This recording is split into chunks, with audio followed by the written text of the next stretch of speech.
All right. Hello, everybody. On this broadcast, we're going to talk about finding a gimmick to power your Kickstarter launch. And I have a great creator to share and discuss this topic with me today. My guest today is best known for the books that he writes, such as Broke Down and Four Dead Bodies, Voodoo Nations, Granite State Punk, and others. And he's also well known for his very popular Cthulhu Invades series of anthologies. He's a lover and advocate for indie comics and has been one for 20 years plus. And he's now bringing them to life with consistent success under his publishing imprint, Orange Cone Productions. So welcome to Comics Launch, Travis Gibb. Travis, how you doing, my friend? Good. How are you? Yeah, it's been a while since I've been on the Comics Launch. I know. I'm excited to have you back. Besides your comics talent, I'm not sure if everyone knows, but you do have an expertise in the area of web design. And so you recently helped one of my websites recover from like a nasty hack. So I'm positive that this conversation that we're going to have is going to be a lot more fun than the conversations around that. Yes. I'm excited to have you on the show today. We're going to be talking about finding a gimmick for your Kickstarter campaigns, but specifically, we'll reference the awesome project that you have going on right now, which is the Cthulhu Invades Wonderland series or anthology project that's on Kickstarter. Right now, I think you're closing in on 99% funded, 16 days to go, 530 plus backers. Tell us a little bit more about this project, who it's for, and how it came to be. Yeah, I mean, this is a crazy go nuts project, right? I mean, it's funded more than I've ever funded for money wise, and we haven't beat the backer yet, but we're right on goal for that. But yeah, Cthulhu Invades Wonderland is a sequel to something I did in 2020, which is Cthulhu Invades Oz. And what it is it's basically what happens if Cthulhu invades all these, old classic stories that we have and we've lived with. So this is a sequel to that. In the first one, I had about 50 creators. We did 164 pages. This time we doubled that. We went to 70 creators plus 200 plus pages on this big master of a book. So it's been a lot of fun. I've loved it. I love Cthulhu is something dear to my heart. I know it's dear to your heart as well. And it does well on Kickstarter. Yeah, and it's great to see that, after the success of the first one, that you decided to go bigger and bolder with the new one. And I know, you've got a great murder's row of talent associated with this new launch, and so it's not surprising that it is doing so well. But it's funny in looking at this and just reviewing, what you've been up to. It also speaks to how fast time flies. But I can remember us sort of having a chat. It was like 4 or 5 years ago, and you were sort of in the space of thinking about getting back into the comics game, and you someone that had made comics for a while and gave it a shot and sort of walked away from it a little bit. And I remember you reminded me a little bit of myself. I was someone who made comics throughout my teens and into college, and then there was about a 6 year where I just walked away from it and just didn't create anything, and I really felt that creative void in my life. Yeah. You sort of when we had that conversation, and you sort of made the decision to really go all in on it, and you've been pedal to the metal ever since. 13 Kickstarters, I think, or 12 or 13 Kickstarters since 2018, multiple series, multiple anthology projects. It's really a testament to what's possible when you sort of get out of your own way and just decide to go for it. And now, here you are in 2022, you've got a ton of experience and a ton of wisdom to share with the Comics Launch listeners. So talk to me a little bit about this topic that you sort of pitched me on the importance of and the power and why it is that you try to find a gimmick for every Kickstarter campaign that you launch. Yeah, for me, having something unique to your campaigns really like helps you. Like I see a lot of people just copy what the other person did. This person sold really good blank covers, so I'm going to try to do that. Or this guy sold, foil, holographic, metal, all the trends. But what I've decided is since day one, and this is from Broke Down to where I'm at now, is every campaign needs something special, something unique that I build a brand. So when I started with Broke Down, I did the black and white noir. It's a crime book. So I had a limited print number labeled, and it's a black and white cover. That's a double fold out. That would be the noir. And it was always done on sketch cover paper. Really, really make it unique. When I went over to Voodoo, I did a day and night variant, because it's a battle between good and evil. So there's a day version of the Voodoo and there's a night version. It's the same cover, but it's colored differently. Going to Cthulhu, when I did that, that's when I started doing we did poppy seeds for the first one because it really fit the Oz, poppy seeds. And then we did the crazy box set. But one of the special things that I do is I do metal bookmarks for Cthulhu Invades Wonderland. And I keep it special to Cthulhu Invades Wonderland. I don't do it on all my properties to make it special, to make it green. And I make profit margin wise, I actually make more from that than the book, right? Because I pay about under $1 and I sell them for $6. That's a $5 profit for everything. That's a great market. So finding that little niche for all of your campaigns, and I have it for every single one. From Granite State Punk, I had a punkified cover, it's a black and white cover that I'm going to color in, trying to find a niche and something special that not everybody else is doing, but it doesn't have to be. What I think people make a mistake on is they go too far another level when they try to do something similar. So I'll give you an example. Sorry, I'm talking a lot, but I'll give you an example. There's a gentleman who asked for my advice, and I told him about gimmicks and how I try to do that. And he's like, yeah, I'm going to go huge size. I'm going to go, try to metal on both sides. I'm going to do that. And then I was like, hey man, you're running into a lot of risks.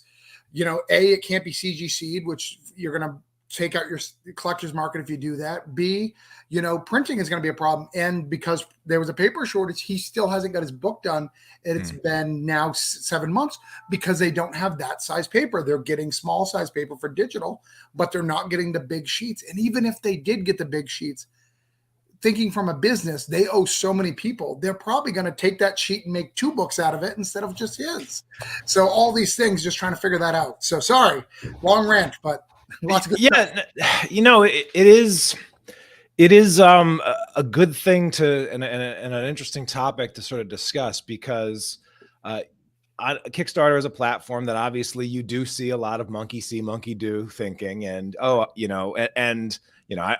am the first to experiment with an idea that I see someone else do. Sure. That is cool, and I'm also someone that on this podcast for the last 6+ years has been sharing like some of the ideas that, hey, this is working for us, go try it. And so it's great to see how certain ideas hit and certain ideas take off and certain ideas really do get adopted by the broader Kickstarter community. Whereas at the same time, we are all by definition creators, and thus we want to not just be doing what everybody else is doing and innovating, but finding that middle ground where, okay, you're innovating, but in some cases there's a reason why creators haven't done or don't do what some people think, and so it's things like those double-sided metal covers, or where like maybe there is a reason why most people aren't doing that, as opposed to just you're the I brilliantly and thought about it. But so the word gimmick is kind of a little bit like of a charged word. Like what would you define, like how would you define a gimmick? So a gimmick is something, in my opinion, it's something related to the project to help it stand out on the marketplace, right? No different from Image Days Touch the Blood, right? Yeah. To Kiss putting their blood in their comic book, this ink has our blood in it. It's gimmick, and the closer The better gimmicks, are ones that are closer to the product. So a gimmick is anything that draws attention to make it more than just a comic book. And I think when we're talking about Kickstarter and it's a launch, one of the things that I learned from the Comic Con program is it's an event. It's not just thing, because I could produce my books, put them on a website, and hopefully, hey Matt, thanks, and hopefully get some people to click on it and buy my book, and that's great. But if I make it a launch and I make it special, no different than, iPhone just told me that it's green now, and people are going to line up because it's green now, even though you're going to buy a case and not see the green. Right. Yeah. And it's funny. So, we sort of come from the same era of early comic collecting. And I know I was a sucker for just about every gimmick. Sure. And if you were a kid that came up with the 90s comics, like, that was when you saw for the first time things like the holofoil covers, and you mentioned Rub the Blood, which is which was definitely a tremendous one from Extreme Studios back in the day. So I guess now that you've had a bunch of experience with gimmicks, like and trying different things and experimenting, like was there anything that maybe you tried that is like, oh, that didn't really go as I had hoped, or things that maybe you've experimented with and you're just like, what, I wouldn't do that again, and here's why? Because I think a lot of times, part of being in this space and creating stuff is that you do throw a lot of stuff at the wall to see if anything is what's going to stick. Go ahead and share one of yours, and I'll share a famous one of mine too. Yeah, I'll share one that got a tremendous exposure that was really good, but it wasn't cost effective. So on the first broke down, we did the, and you even pointed out yourself, the air fresheners. Air fresheners are great, doing the double side and all that, but they cost a lot of money, like per unit when you do the math. Yeah, it's a great gimmick, but unless I'm producing at a certain level, that really kind of took a lot of the profit away from the thing. And I did it, as a marketer, and even as my web design company, sometimes you as a creator or as a person, you just want to see your name in lights, and you don't think about the repercussions of seeing your name in lights, right? So I wanted every car to have this. And then I continued on that car theme. I had bumper stickers. I had, a license plate that was limited to a few things, like keychains. All of those things, because I wanted to stick to the car trend, were all really expensive stuff, when most of the backers would have been happy with a sticker, right? Yes, they did remember me because of all those things, but cost effective wise, figuring out how to budget those properly, I think it would have been better if I could have found if I was going to do it now, I would find a way where I can buy a cheap amount. Yes, they cost more, but I would keep it in like a special collector's thing to really just get it to those tiers of like 20 people who want those collectors or $200 boxes or whatever, to really get all that special tchotchke stuff, to really make that special, instead of for everybody, because the more people you send that to, it makes it expensive. I can't send media mail, can't do all these other things because of that. Yeah, that's definitely a great thing, and to point out is that and even when you think about like things that aren't that expensive, but when you're not doing them at scale, and you're talking about a product like comics and graphic novels, which don't tend to have the highest price points, adding a couple dollars to every pledge takes significantly out of the profit margins, and therefore can really hurt your overall bottom line. So that's definitely something to think about. And whereas when you go and try to find things that like maybe you're making improvements to the book that maybe only add a few cents per book, versus an additional thing that needs to be printed on its own and has its own line, like, and that's something that I've definitely had to deal with like a lot of the product decisions, and even like even the Seas for Cthulhu brand, where stuff usually sells, but the difference between something that sells a couple hundred units versus a couple thousand units can make a pretty big, if you are putting resources and money into a product that's going to take into a 300 units of this product that is a specialty plush that's going to take 5 years to sell through versus a plush that is just a perennial seller, sells all the time. Right. I have a few misses in terms of products that we've created, and what that does is it takes dollars, resources, and inventory away from that could be put to product that would sell through faster, and that becomes a little bit of a business loss. So it's definitely as you're in this longer, it's important to get that stuff straight. Well, I'll even say, I mean, I still make mistakes. I have a mistake right now that I added patches to my last campaign because, punk rock patches, great idea, really fits. Everybody does patches. Tons of people have done patches. Well, I just asked a random friend who did a patch. Hey, where'd you get a patch? He's like, oh, I got it from this place. Cool. So we went and ordered it, got the patch, and now it's stuck in China and I have to wait for it to come here because I didn't ask the right qualifying question. So yes, the patch was cheap. Yes, it was affordable. I can get it, but I don't go to Kickstarter until my book's complete. So I have like a month or two turnaround versus this creator has a 4-month turnaround. So for him, that whenever it shows up is no big deal. For me, I need it sooner because I like to ship to do my next thing. So little questions like that can really delay everything, right? Yeah. Especially when you're dealing with multiple vendors and different timelines, and it really stinks for the backers that don't care, really right?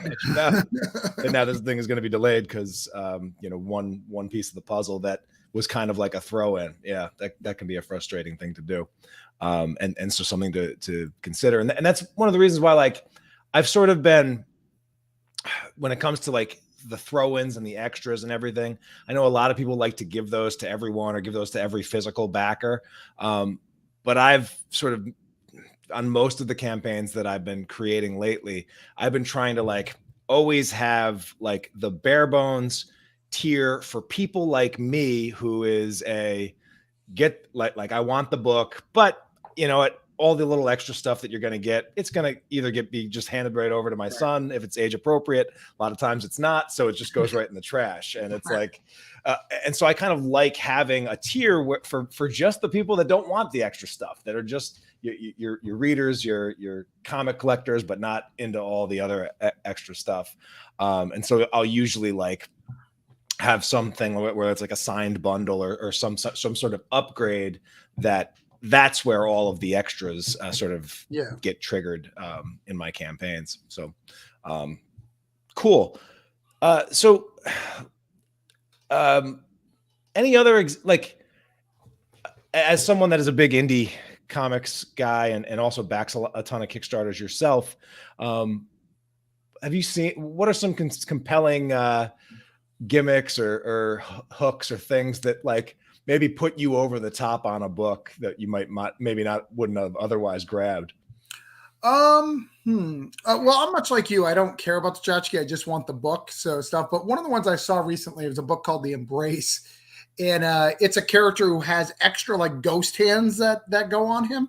So he had those little sloppy hands, the little jelly hands that go out. Oh yeah. And added to that. I thought that was really cool. Very, very cheap, but really, really cool to add. And it fits the theme of the book. I like that. I thought that was really clever. What else? I like, stuff that I stole it from Russell, and Russell stole it from somebody else. I just found an interview.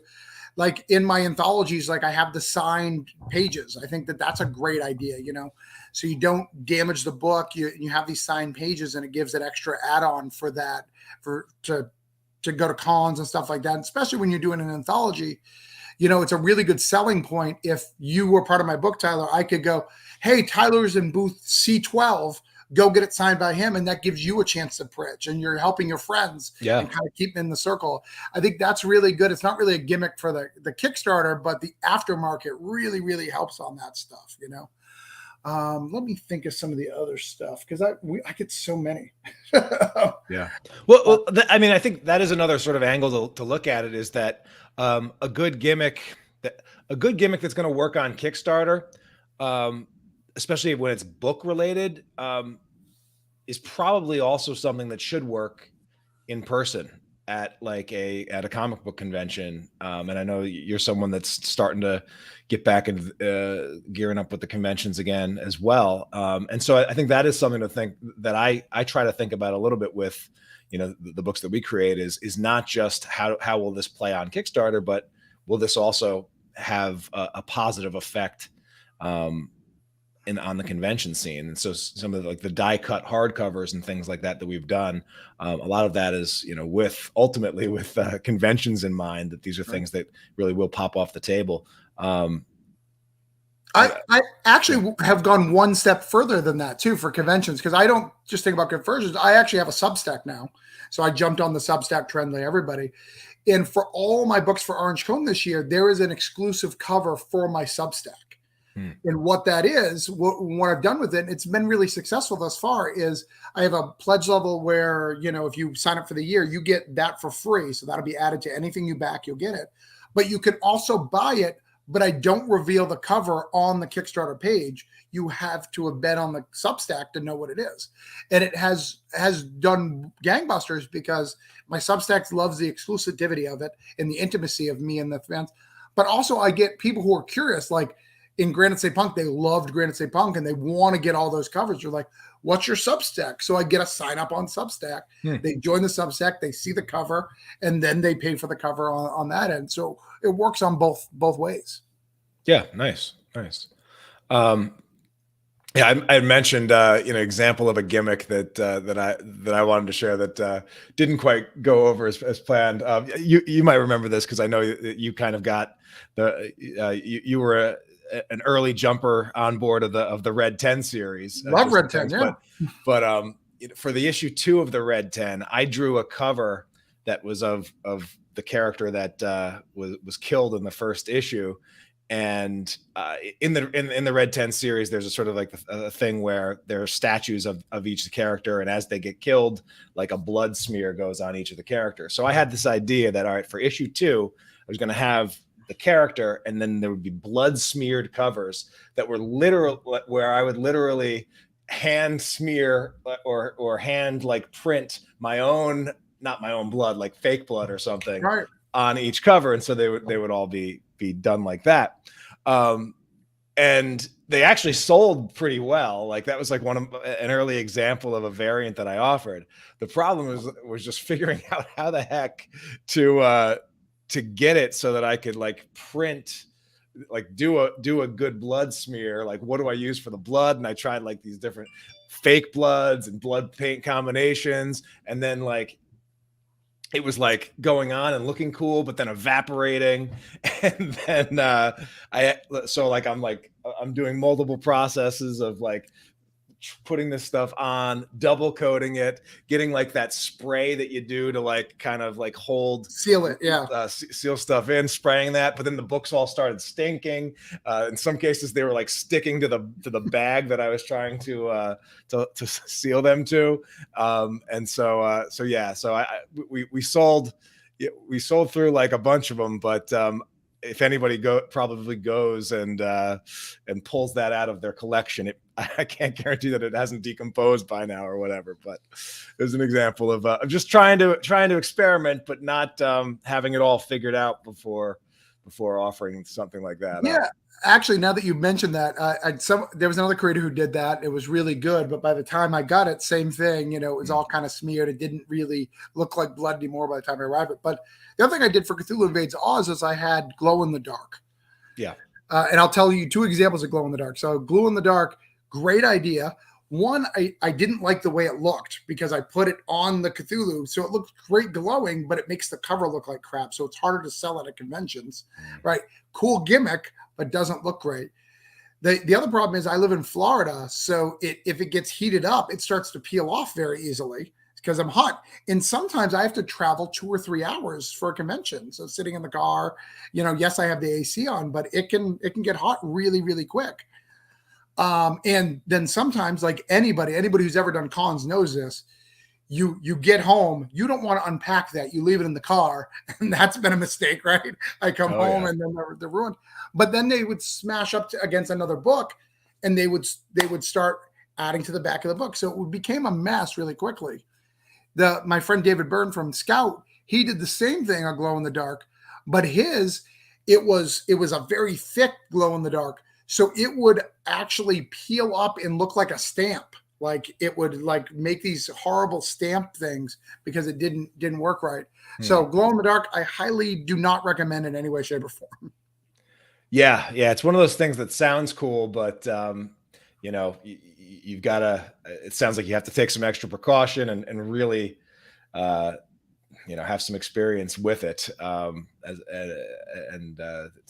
make that work. And I know, we've had some creators that have done like entire comics in glow in the dark ink and things like that. But so just be advised that it's one of those things where it's a gimmick, but trying to figure it out may take a little bit more research than you might be ready to. And I would say, if you're going to try something with glow in the dark, try a glow in the dark print first, so that you get a little experience with that. We have. It sounds like this is Rob Moltari. That's Rob, yeah. He said he tried glow in the dark for Nightwolf 5 Kickstarter exclusive, and the peeling was an issue and won't do it again. Yeah, so you heard that here, folks. Beware of the peeling, or you may have to have a refrigerated truck for your comics. You want to make sure that those glow in the dark enhancements don't peel right the heck off. Well, and the printer comic impressions, which I use and I know you've used in the past, they don't even do glow in the dark because of the complaints, after stuff. And it's not their fault. It's that we don't know as creators. We just think it's a cool idea, and then we don't know how to properly take care of it. It becomes a problem. Yeah. So yeah, I mean, are there any other gimmicks or things that you're sort of like what are you seeing as some of like the bigger trends lately on Kickstarter? Because you back a lot of Kickstarter campaigns. So metal covers are a huge trend. I love metals. I've been using metals, and they sell really well, so I love it. I think metal things, metal cards are really, really big right now. I think you guys just did that for the last couple of campaigns, right? You got the metal cards. Yeah.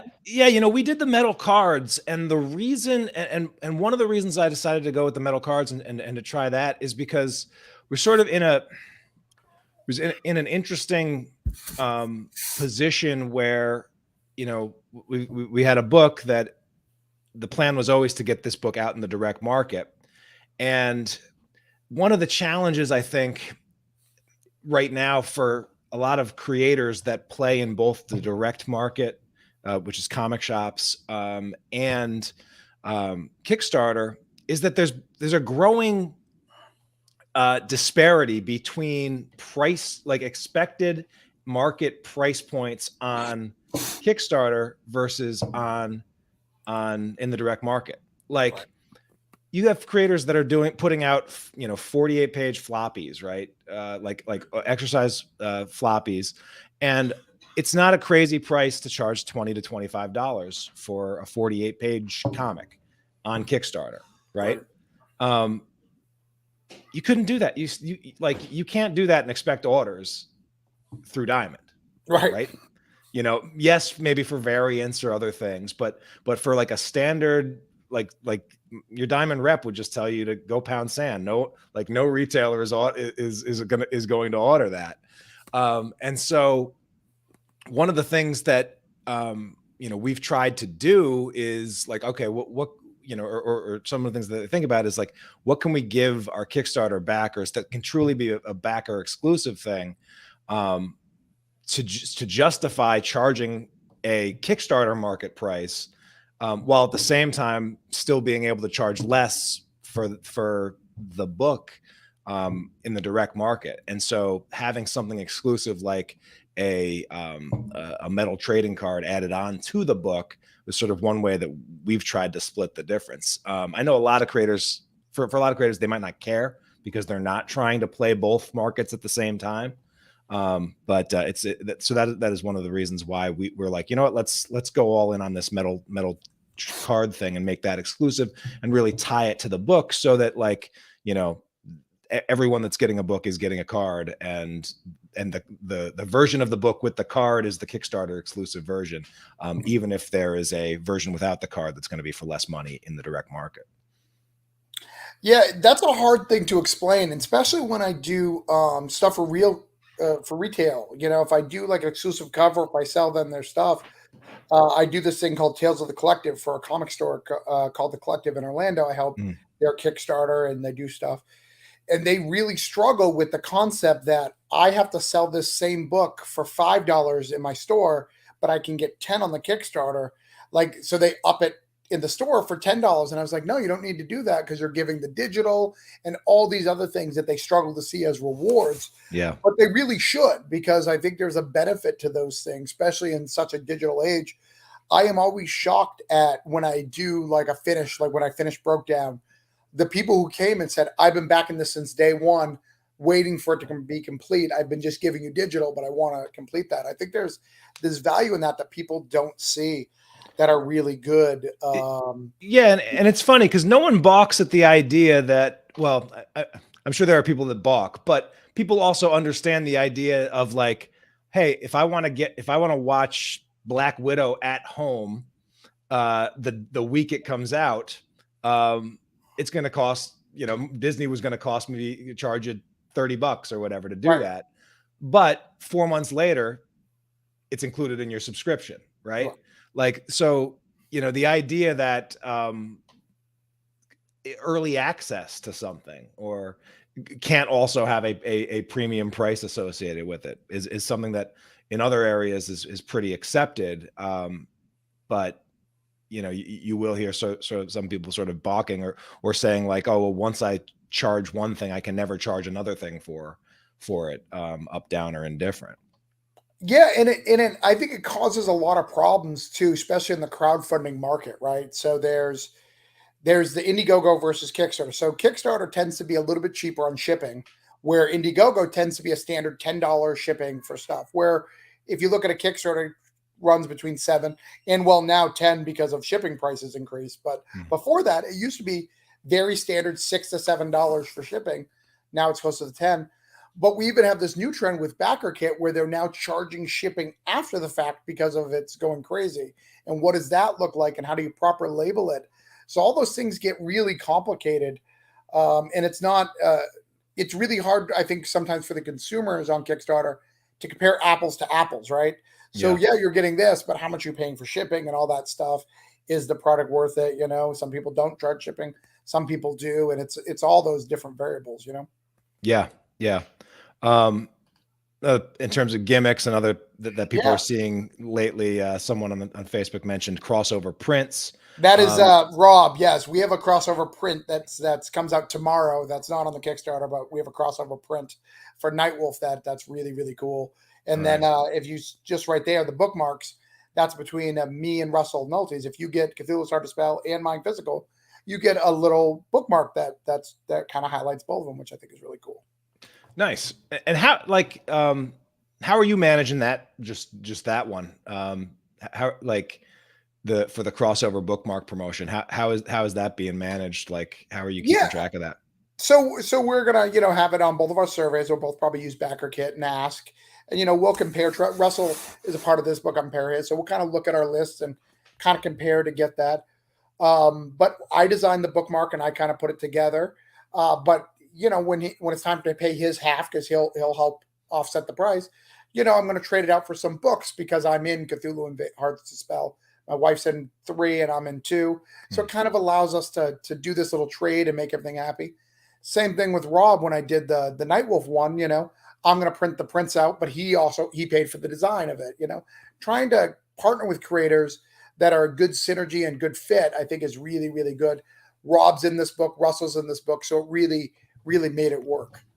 Yeah, and I think that's another just interesting side note. There are many in our community who I think still suffer from a scarcity mindset to a certain extent. A lot of times, the indie creator is like the worst person to ask in terms of how much should I charge, how much, Right. like what will people actually buy? Like they tend to sort of see things only through their own lens. But there's another, like Russell has another equally big, equally popular anthology project with Cthulhu in the title going right now, and yet both projects are doing spectacularly well. Was that something that you were worried about at all, or have you played this game long enough to realize that, oh, actually we can make this a win-win, not only it's not the only one of us is going to do well? So yeah, of course I was concerned about it, but that's again just I had to put that aside and realize that I make a good product and I make a very different product from Russell. So what that looks like, yeah, I've been in the game long enough, and I also know that we are both doing better because of that cross promotion. You can look, if you look on the tracking, you can see the splash over when I launched of people checking out Russell's thing. You can see that's when he started funding it. He had he was starting to go lower, and then there was a huge jump because we do complement each other. We're not in competition. Mm. And I did do some strategies to make sure that we were safe, right? They end 2 weeks apart. Pay periods are normally 2 weeks away. So I want to make sure that there's, time for both to, do all that stuff. Yeah. But I felt building that partnership was super important. Like, why not partner with him, bake our brand, and do it really well? I launched on St. Patrick's Day with the green. I kind of did the whole gimmick. But the night before, I had him on a show that I do called Creator Hangout, and literally just promoted his book because him doing well and helps me do well, and vice versa. We need to stop. I think a lot of these creators, they look at Kickstarter and they're all their competition, and that's not the case. When I go to the comic store, I buy Batman and I buy Spider-Man. I don't go, oh, this is Marvel or DC. Like, I just buy what I like. In India, yeah. Like I'll buy whatever books I want. Like, same as Kickstarter. I'll buy whatever books I want. There's no competition. Yeah. I don't know anyone that has a set Kickstarter shopping budget that is this month. I will spend exactly this amount of money, not $1 more, not $1 less. Rather, it's, hey, if there's no books I'm interested in this month, I'm not going to buy any. I'm not going to back a Kickstarter. But if there's more that projects that are appealing to me, or if it's a boon month, you know what? I may spend a little bit more this month, and so I don't really know, like the zero sum nature is something that we've sort of been battling against on this show for a long time. Ignacio asks, I want to do a blacklight poster for an upcoming campaign. Any experience with that? None. Yeah, I have no blacklight experience, Ignacio, but I encourage you to go listen to the episode of Comics Launch that I did with Jim Rugg, who did a blacklight comic and found out some really cool stuff about that. And I think Jim might have some resources, or at least has talked a little bit about doing blacklight stuff on his cool YouTube channel and stuff. So that would be something too. I think the Black Caravan people at Scout do as well. I think they've got some stuff. The Rich Woodall and Joseph Smelke. I think they have some stuff. Yeah.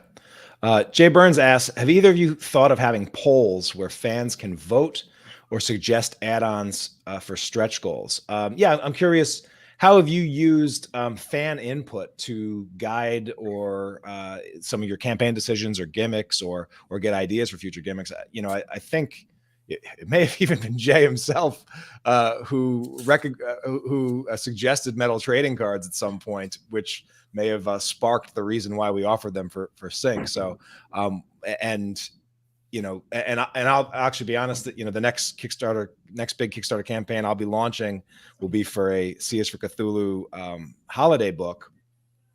And along with that book, we will be offering, again, our C is for Cthulhu plush toys in custom Santa suits. And the reason we're doing that is because and we offer that product is because around Christmas time one year we took our usual C is for Cthulhu character and just the artist just painted a little Santa hat on him. But he's a really good artist, and it looked real enough that people were like, hey, where can I buy the Cthulhus with the Santa suits? And we're like, oh, we don't actually have them, but people kept asking for it over and over and over again. It's like, okay, I guess we're gonna make some Santa suits for this. Yeah, to answer your question, I'm really bad at that. It's not that I don't get feedback, but I'm always scared of polls and stuff because of limited interaction. if I have 1,000-person email list, probably 10 people are going to hit the polls, and it's always scary, right? And I have to share it multiple times. But I do ask people, and I do figure out what people like, and I look at the comments and all that. But yeah, that's something I have done it in the past. Added, this stretch goal, but it's it's so lower interaction, and especially when someone's already backed the book, they've kind of moved on. I try to engage them and I try to get them to up their pledge and stuff like that. But a lot of times people want what they want and they've moved on. So my updates are falling to deaf ears, Yeah. And I mean, my approach has always been, what can we do to keep them from completely moving on? Sure. Or to keep them checking back in. And so doing things like, and we've done that in the past, where like Joe Mulvey will ask for warm-up sketch ideas or sketch ideas, and then those sketches end up becoming either sketch covers that are available for purchase or original art that's available for add-ons. And so that's a great way. The tried and true business advice of ask your best customers what they want and then giving it and then offering it to them, usually for sale, is actually, great business advice. You really don't go broke creating a great product that people are actually looking to pay for. Yeah. Well, this is great, man. I mean, there's a lot of cool ideas out there in Kickstarter world, and I think it's great being a part of just this community because we are innovators, and I do think part of the reason why comics is, in terms of success rate, is number one, is because we are quick to see a good idea and make it our own, and then we're also still pushing the envelope and innovating and trying new stuff as well. And so I'm just glad that you're a part of this community and continue to do those things yourself. I know one thing that you've been sort of focusing on lately is sort of, in addition to just being a creator, but you've also been stepping into the publishing role a little bit more, and you're building up Orange Cone Productions and sort of establishing a real fan base for the stuff that you're creating. What's that transition like between, just the hats of creator to more of a publisher, and how is your vision for the publishing line of what you're going to be doing over the next 5 years sort of evolving? Yeah. So, when I started this, it was just having Orange Cone was just a catalyst to get me to the next level, right? Travis Gibb is going to make a book. I need a logo on it. So that's the logo. Mm-hmm. And then as transition, and my goal was 100% for Scout and SourcePoint and, all these other publishers. And I think they're all great. And I think they're amazing. I can't wait to work with a lot of them. But as I progressed, that became less important to me, right? Because I built my own fan base who have their need, and they don't want to wait for me to submit it to Scout, get it in their timeline, get it to stuff. They just want books, more Travis Gibb books come out. So, all right, what does that look like? Orange Cone. And then I've had people who've come along from Cthulhu Invades Oz and Cthulhu Invades Wonderland who like the way I do things. So one of the things that I do is, for Orange Cone Productions, I found that serialized storytelling is really important to me, telling a story from beginning to end. So even though we do anthologies, they're serialized. So it's not just short stories in Cthulhu Invades Oz or Cthulhu Invades Wonderland. This is a beginning, middle, and end. We build a narrative in that. We even did that with Holiday Spirits, a narrative in that. So building stories and finding what is Orange Cone, what kind of stories we tell, and who wants to have it. So this last year, we added Jerome, our letterer. He wanted to do his own book, Holiday Spirits. So we added him on board and got that. My wife, Heather's did a book. A couple other people have come, and they're kind of in production of doing books with us. So what that looks like and how I can help people get the stuff. Because I'm so close, Tyler, to making this my primary gig, right? Web design is still my primary gig, but very close to going the opposite way, where this is my primary gig and web design my secondary gig. I love web design. I'll never stop doing web design, but I love this more. This is my dream. This is my passion. Yeah. So finding that, and how can I help other people as more people are knocking on my door? Hey, do you want to submit to this? So I've had offers to submit to books to different publishers. Hey, can you write us a pitch? Well, as I transition and do some more of that, there's going to be more space in the Orange Cone lineup for me to do Kickstarters for other people and help them get that leg up, and a proven record of doing that. All of our books are done before we launch, and all these other rules that we put into place come into effect, and it became a publishing house more than just Travis doing things. Yeah. Yeah. It's exciting stuff. It's exciting stuff, man. A lot can happen in 5 years. Right. And so I guess to wrap things up here, like, what advice do you have for the creator out there who was, maybe where you were about 5 years ago?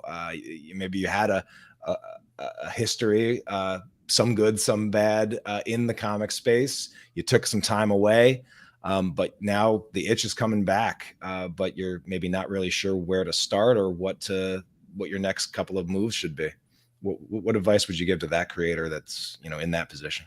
Yeah, I mean, it sounds bad because I'm on your thing, but listen to the podcast. I think the Comic Sauce podcast is really, really well.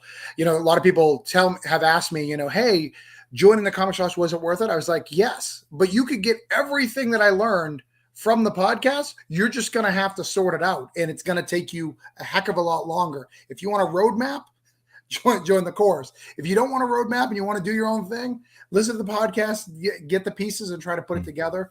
The other thing that I really recommend is start small, right? So many creators come to me. And in fact, I've probably shared this before, but I'll share it again. I remember when I first met you, Tyler, it was at Boston Comic Con, I think, at Wizard World, right? I think. And I made it, and I went to, and I saw Red 10, and I remember laughing directly at you and going, you have a 10-issue miniseries. This is never going to come out. Because it's so crazy. People do that. And so many people did. And kudos to you for actually doing it. And it took a lot longer than you planned. Absolutely. Yeah. But think smaller, right? Whether it be a one-shot or a 4-issue miniseries or 3-issue miniseries, think smaller. Don't try to sell me on your grand epic. Just sell me on a good story. Let me become a fan, and you're going to see that grow. And that's where you've seen, I've noticed on Kickstarter, the people who've done that, who've built small and built their fan base, they can switch to something else, and their fan base doesn't drop that much, and sometimes even increases, because they've just told small stories, finished them up, and goes to the next thing. Versus someone's like, issue 1 here, issue 2 here. We have this maxi series here. I don't know what's going on, right? And now I'm having and book 4 is a crossover, right? There's all these things. Yeah. It's the challenge of the creator is that we're always creating, and the allure of the shiny new object is super strong. So having that discipline to pick your spots, tell smaller stories, and deliver, and you will find that Kickstarter is this really great renewable resource for you. And so I think that is great advice for anyone looking to get rolling with this. And yeah, I mean, the power of serialization, and I think you make a good point. Even for your anthologies, having it like even just coming up with one anthology idea isn't as valuable as what's a hook or an anthology that could serialize over time and build a fan base for it. Because I'm sure you're seeing with this latest launch that your average pledge level is up, right? Because you're getting a lot of people that are grabbing the 2-book set, right? Yeah, absolutely. Yeah. And transitioning that, and like, when I launch, I get 30 messages of people who are like, hey, I'm a writer. I've got this book with Scout. Here, read it. I want to be in the next one. Like, people who I've never heard of, who don't even know I'm stuff, because they see it and they want to be part of it. So it's a good builder. Anthologies are great to build a fan base and a collection of doing stuff. But yeah, getting that on there, and it helps tremendously to have Oz, even in the digital level, just having that extra thing. This is very different. When I do anthology Kickstarters, are very, very different. I like to mix all the orange cone stuff in when I do like a regular stuff, but this is orange cone, like tiers. I don't have like a buy all orange cone, because I really focus on things, because I don't need to, because Cthulhu is its own market. Yeah. And then, obviously you'll be able to have the backer kit on the back end, and people can grab that stuff if they want. But yeah, focusing on it and making it an attractive offer for those that do jump in is great. It was tremendous, Travis. It's always a pleasure talking to you. I'm pulling for this anthology to get funded today, and then be off to the races, and we'll see how high you can drive this thing in the last 2 weeks plus. So yeah, thanks so much for taking the time to share your insights on gimmicks that actually work on Kickstarter. Thank you. All right, and everyone that was watching, thank you so much for checking this out, and we can't wait to see what you all launch next. Take care, everybody.